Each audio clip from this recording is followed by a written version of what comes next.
Anggota Dewan Perwakilan Rakyat Kota DPRK Banda Aceh Meheran Garah meminta Balai Besar Pengawasan Obat dan Makanan serta instansi terkait di pemerintah kota untuk rutin merazia lokasi penjual takjil selama Ramadan.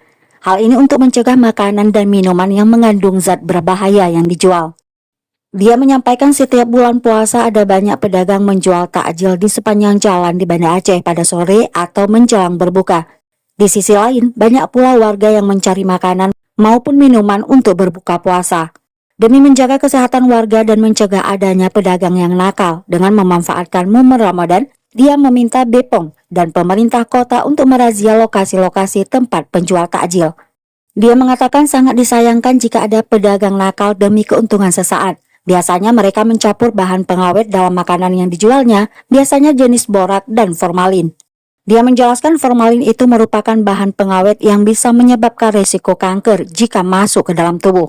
Dia mengatakan ciri-ciri makanan yang mengandung pengawet berbahaya jenis formalin biasanya terlihat pada warna dan ketahanan makanan.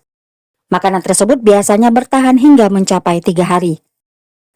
Oleh karena itu, untuk menjaga dan melindungi warga, sangat perlu kepedulian semua pihak terhadap perilaku yang berbahaya dari pedagang-pedagang nakal.